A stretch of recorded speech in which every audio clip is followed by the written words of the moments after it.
Om Sahana Vavatu Sahano Bhunaktu Sahaviryam Karavavahai Tejasvinavaditam Astoma Vidvishavahai.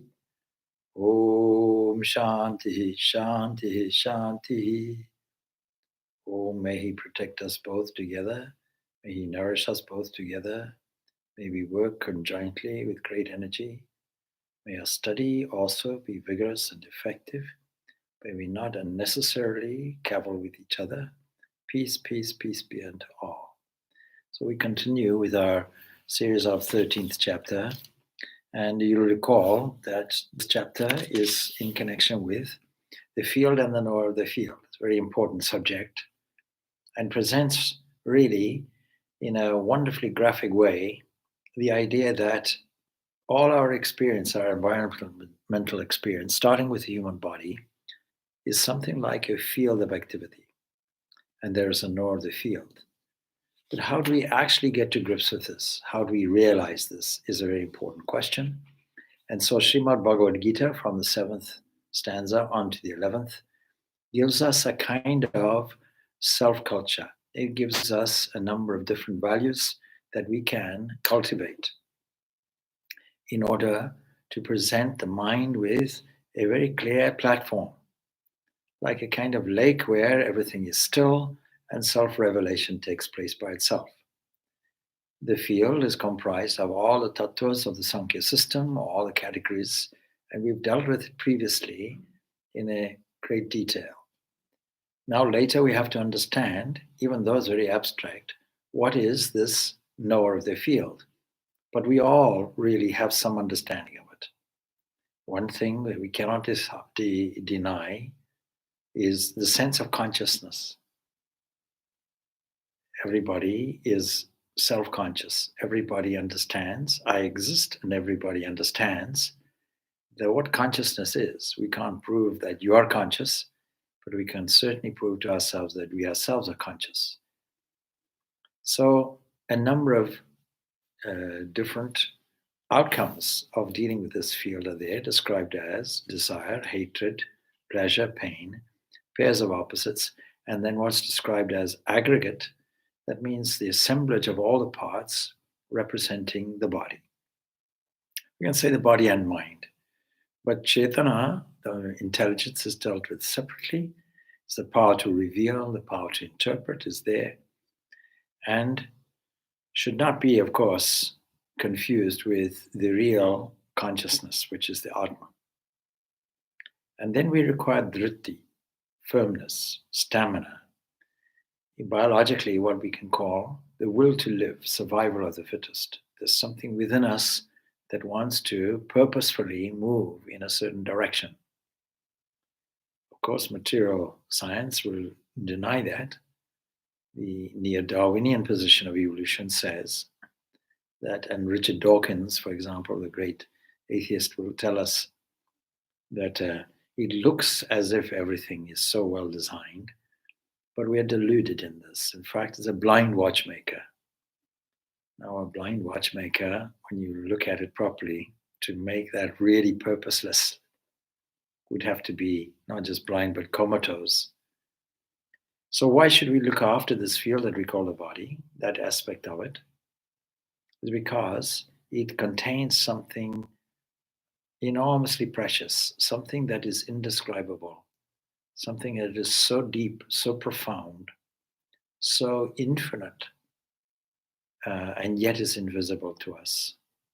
And this will be revealed to us once this mind is purified. So for this reason, self-culture is necessary. We can't sit back and expect things to come to us. We have to put in some form of self-effort. And the self-effort that we put in is simply taking or grasping all the small opportunities that are presented to us. In today's thought and prayer, it was described that the divine entity, full of grace, full of supportive understanding, only gives us a small, limited few steps, a little bit of view. That divine illuminating, divine light only reveals a few yards in front. Otherwise, we'll die from madness if we see the whole picture. Supposing I want to go from here to Galway, then I don't get in my car and expect the car or the headlamps to illuminate the whole distance. Even if I'm in an airplane, the distance is too big for that. All I need is to know the next few yards. The next few meters is enough. And then when I get to the end of that, another next few meters.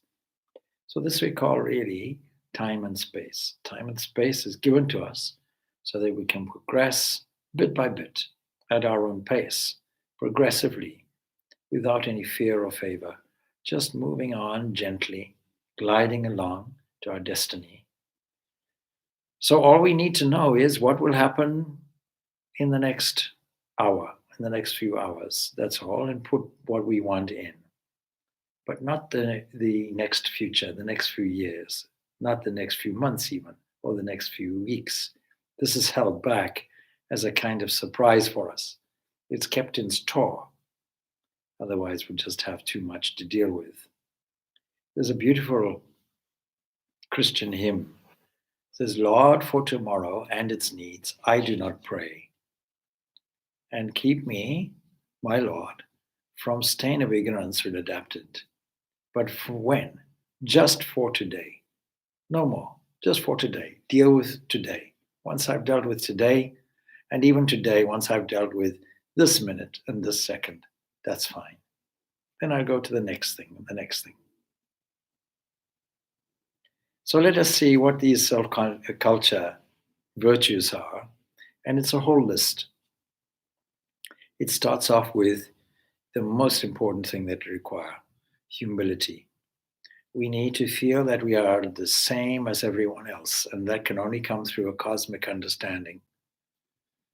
The cosmic understanding will make us non-injurious to others also.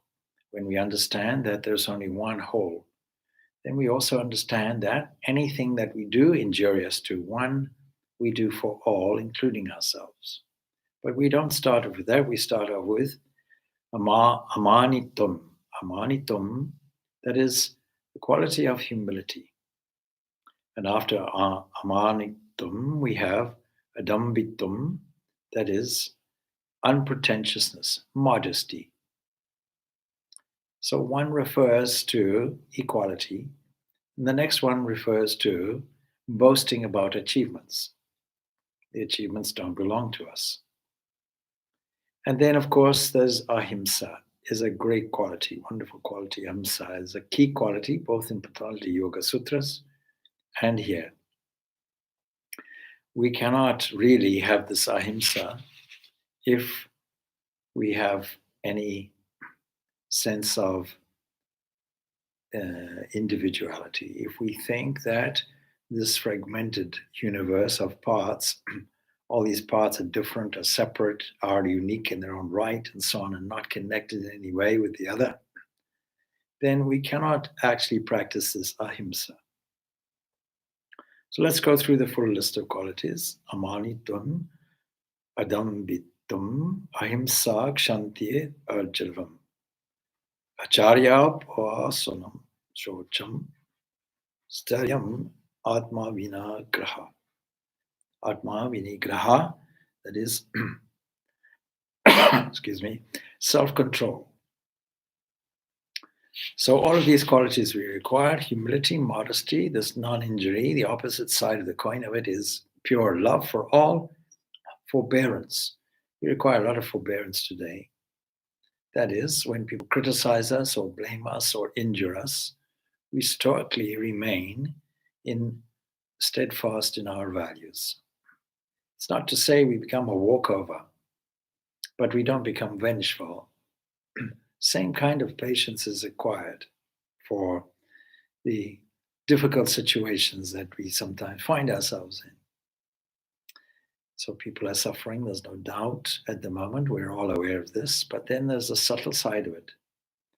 I got a text from somebody, said, my child is missing their friends. So they've blown up a lot of balloons and they're naming these balloons after their friends. And so it's quite sad to see that these children are isolated from their friends. The normal condition is to be with their friends. So the suffering is different for different people on different levels also. And then uprightness means that we are truthful in our thought and our words and our deeds, all are matching, that we look exactly the same in our home environment as we do in the public area. And then, of course, we have what is called service to the teacher. Why do we place any emphasis on this? Is because we get all their knowledge from the competent teacher. And we have to preserve that teacher so that knowledge can also be preserved. But it's also the individual unconsciously imbibes the traits of the teacher, of the person whom he serves or she serves. So by doing some physical service to the teacher, the disciple gets into the teacher's holy disposition. And then we require purity. Purity pertains both to body and mind.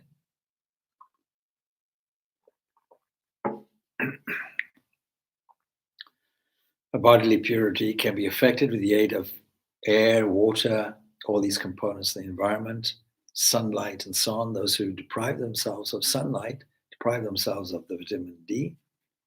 So, leading a healthy, wholesome life where the external body is clean, where the internal workings of the body is clean, and where we take advantage of the environment, where clean air is there, good food is there, all of these things are necessary. And then there has to be this quality of steadfastness. That is, we have to be mindful of the time taken for this very self-culture. Sometimes we have to plod along through a few births, but we have to be patient about it. There's the famous story that Swami Vivekananda tells us. Narendra happened to be passing by two yogis. One was practicing so intensely, he was such an ascetic, that the whole forest creepers had grown on and around him. Or, Narada, you're from heaven, you're coming this way. Can you please, when you go back, ask the Lord of the universe, how many births do I still have? And then there was another devotee singing and dancing. He says, please ask the same. Anyway, after some time, Narada happened to be passing that way again. And to the ascetic, he said, I have to tell you, only 4 more births. What?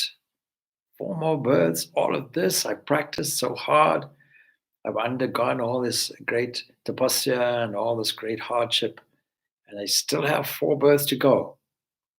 And he started to get very angry. And then the other fellow asked the same thing, and me, what is it for me? See the leaves on this tree. As many leaves and buds as are on this tree, that many births you will have to have. What? Only that much? And he danced. He danced in rejoicing. And the outcome, of course, was it that one who had this great joyous moment was given this instant freedom there and then. And the other one had to endure the births. So we have to be steadfast in our practice and be joyful in our practice. We're not trying to achieve something in the future. We have whatever is to be had is right here and right now. But we have to take measures to clean the mind so that we can understand it. And then this leads, of course, to self-control. Self-control is the opposite of self-indulgence. And self-indulgence dissipates the personality. What does self-indulgence do? You see, under a crisis, people are tempted to take this world as their reality and then to compensate themselves by eating or drinking or indulging any number of the senses. This is the way that they psychologically compensate themselves for an allegedly miserable life. Some pleasure is there, an impulse that the mind has towards some kind of pleasure that will stimulate all the chemicals in the mind, serotonin and the rest, not realizing that if we sip the nectar of divine grace and bliss, then we get that same serotonin and we're able to sustain it and more. The Taittiriya Upanishad gives us a whole ranking of bliss. And gives some examples of human areas where we can find bliss. And this says greater than this bliss, and it goes on to the next thing, the next thing, the next thing. The highest bliss is the bliss of the Atma. And then we go on then to the second part, more qualities. Dispassion towards the objects of the senses, that has to be done.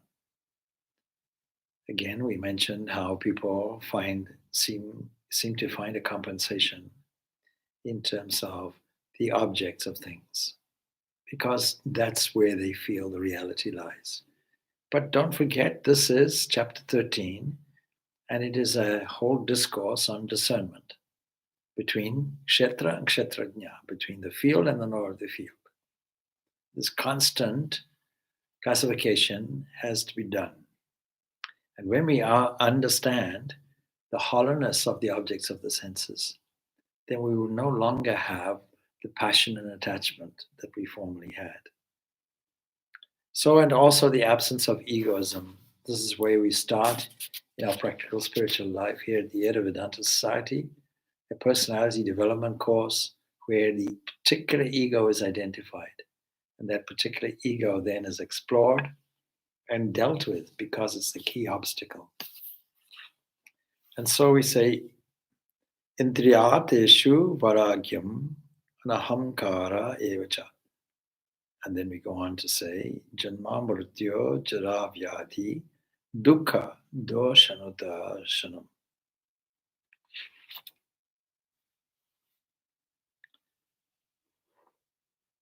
And then the perception of evil in birth. We're actually, in birth and death, and also old age and sickness and pain. All of those examples that the Lord Buddha, as Siddhartha, Gautama Siddhartha, discovered. He went out in his chariot, and there he discovered all these various modes of life. He saw somebody who was diseased. He saw somebody who was sick. He saw somebody who was old. He saw some dead corpse being taken. And finally, he saw the renunciant, and this inspired him. So we can say that nature bears evidence to the truth that beings evolve slowly from lower form to existence to the higher. This is not a new revelation belonging to Wallace and Darwin. This really was known previously. And we have Lamarck, who understands it also, even before, some 50 years before Darwin. But way back in the ancient world of our sages, we understood this was what was taken for granted. So we don't have any argument between this evolution and creation. There's no creation in the system of Vedanta. There's Shasti, there is this projection, this manifestation. And so therefore, from that comes a gradually evolving scenario. And we see this when we look at the field, we see the evolution of these tattvas. We see the evolution of these tanmatras, these mahabhutas, that evolve ultimately into the senses and the objects of the senses. So there are stages of mental evolution too that we have to strive for. Are we fully evolved? Is an interesting question that people are asking these days. Having gone through this evolutionary process, arriving at man, what do we have to evolve more to? And some people suggest, well, maybe the head will shrink, or maybe the legs will develop into wheels, since most people are sedentary these days. So that's not what is meant. The evolution really ultimately comes when we realize that we are that. We are that entity. We are the supreme, infinite, invisible. And so evolution of the human body is complete at the human level. We leave it there. But there are, of course, stages of mental evolution that we have to strive for. And we have to perfect the mind through ethical spiritual disciplines. We shouldn't stagnate. We shouldn't lay back. There's no need to lay on our laurels. We shouldn't have a sauntering attitude. We should take this endeavor seriously. And you see, Shankaracharya points out in his Viveka Shuddhamani that we are fortunate to have this birth. Through many, many thousands, millions of births, we've arrived here. And to waste it, really, particularly when we have the opportunity to study scripture and to be in the presence of a competent teacher, and all of these advantages are there for us. To waste them is tantamount to suicide.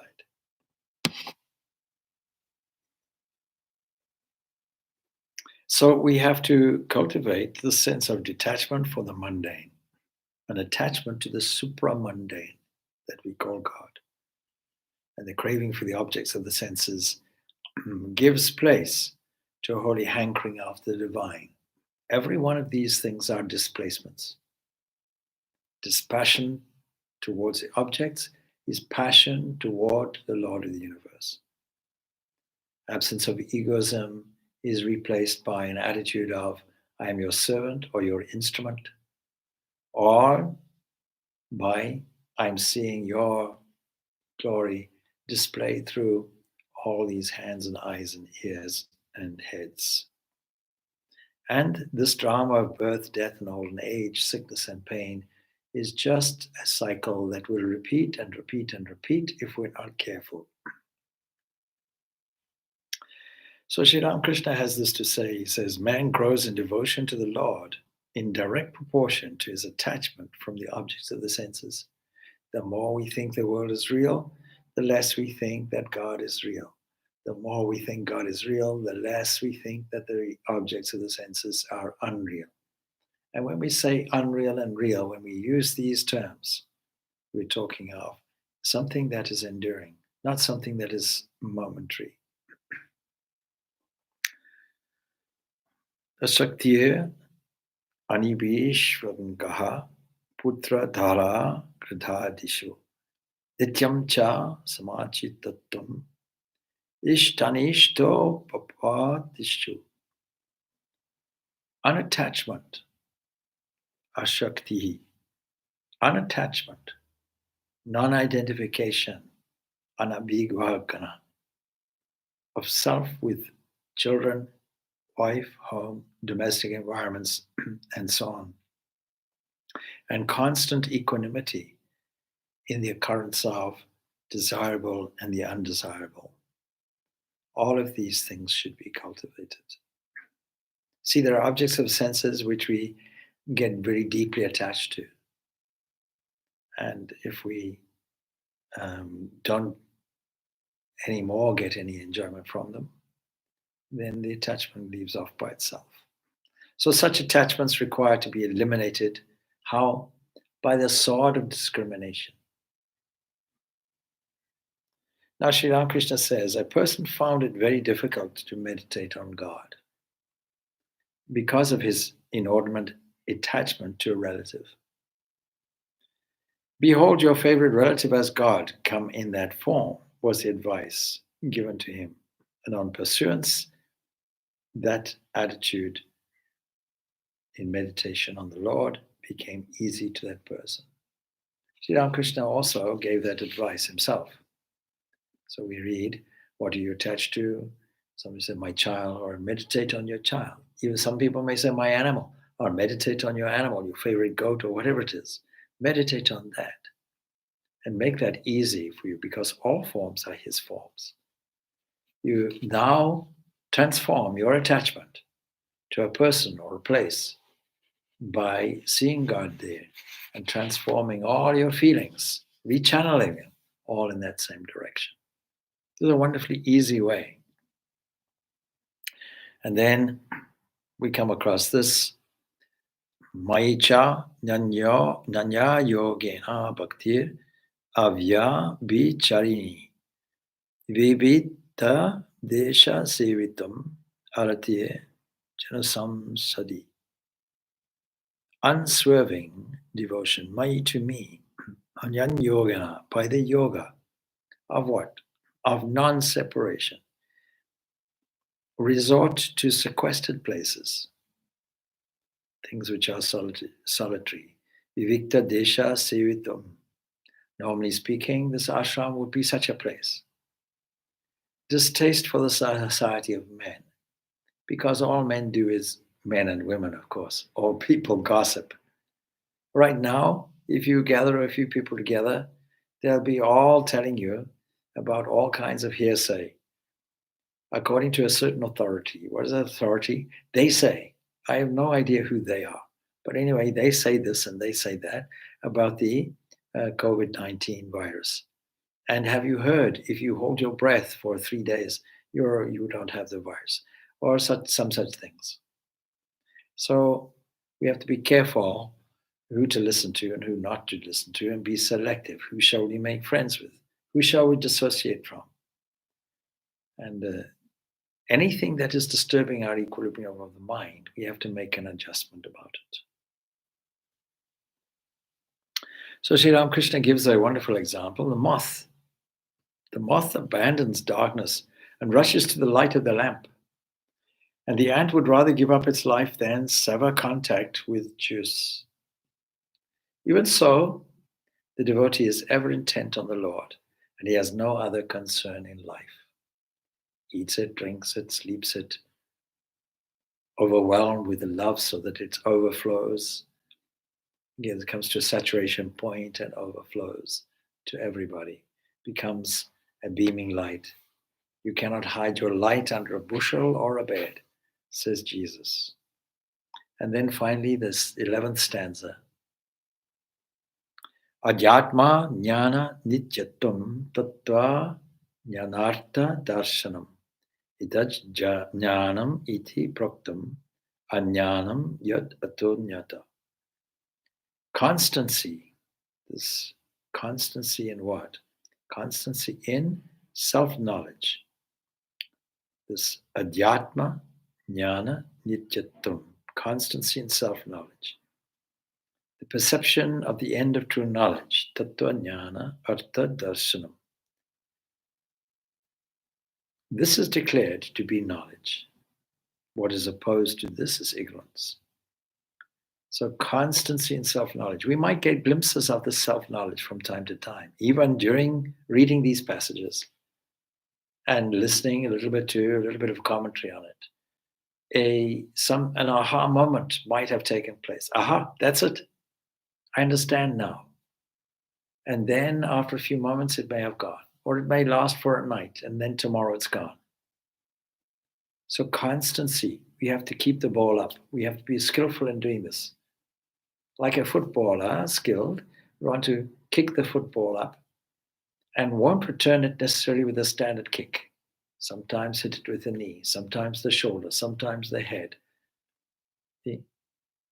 sometimes the foot, sometimes the back of the foot.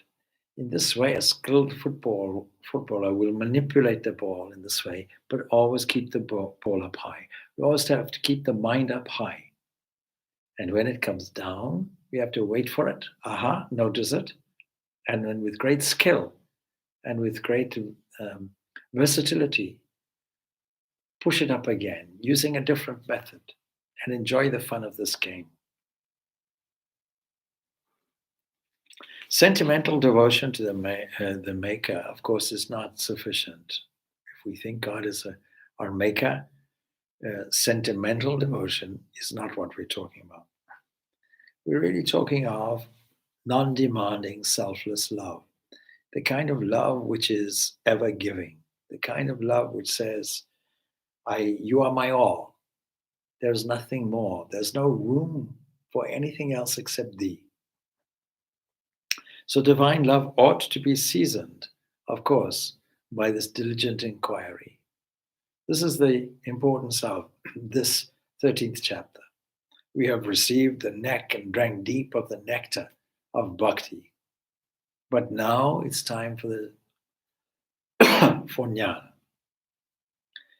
It's a little bit of understanding and reasoning to bring us down a little bit to earth and to form a good platform, a solid platform where we can glide to our own blissful base. So all these dispositions elaborated from this 7th stanza to this 11th one contribute jointly to the development of our wisdom, our inner wisdom, and our practice. It gives us a kind of divine eye, an insight, a divine insight, and the intuitive faculty that leads to the realization of this supreme infinite invisible that we call Brahman. And all these dispositions, they're all called jnana, they're all called knowledge because of their great unfailing contribution toward it.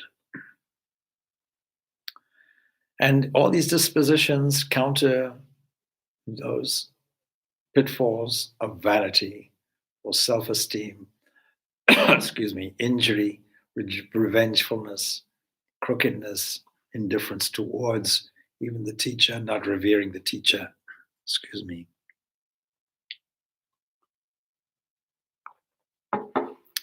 dirty or unclean or unhygienic habits, fickleness, self-indulgence, or longing for the objects of the senses, or this sense of ownership, active profit actor complex that we call egoism, or the perception of pleasure in bodily life, physical pleasure, or earthly attachment, or the identification with seeming possessions, even family possessions, my children, my son, my daughter, or my wife, or my home, or my bank account, or restlessness due to the occurrence of the desirable and the undesirable, something that makes the mind incredibly turbulent, or the lack of devotion to this personal God, this Lord, or longing for social life and dislike for sacred studies.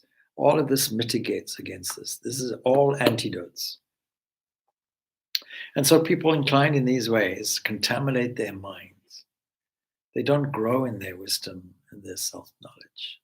Sri Ramakrishna puts it like this. How is it that we're not able to contact Ishvara? This is a wonderful thing. You say God exists. All right. You see, I've heard people say, you say God exists. What's his email? What's his fax number? What's his personal telephone number? Give me evidence. But you see, it's not like that. We have to ask this question, taking for granted that so great a personality as Krishna, Jesus, etc., will assert this. Ramakrishna himself will assert God is a real empirical experience, who is all-pervading. Given that that is the case, then how is it that we're not able to see it? If we are already full and free, how is it that we don't feel it? How is it that we have no connection with that feeling? And so, standing by the side of a pond covered with moss and reeds, he says, one feels inclined to think that there's no water in it. But the moss has to be pushed aside to see the water below. And here Sri Ramakrishna is thinking of his own village, where he's seen how when you push the dross aside on the top of the water, when you push aside the weed, then you find the clear water there. And so if you do that, one feels inclined to think that there's no water in it. If you just see that, you might think it's a field of green on the top if you don't know any better.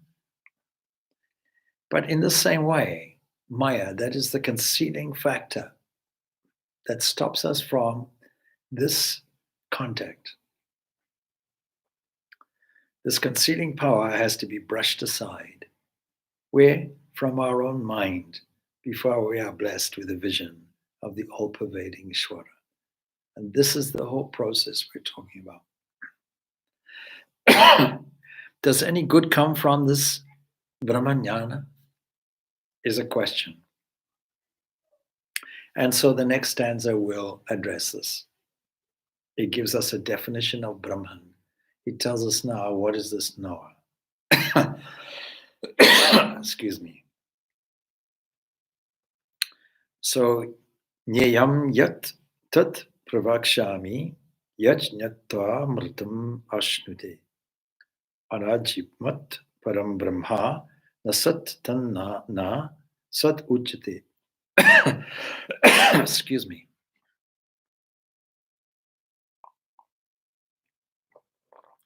I have a frog in my throat. even though I'm a vegetarian. So he says, I shall describe that which has to be known, knowing which one attains to what is our goal, immortality. Beginningless is the Supreme Brahman. It is not said to be existent or non-existent. Excuse me.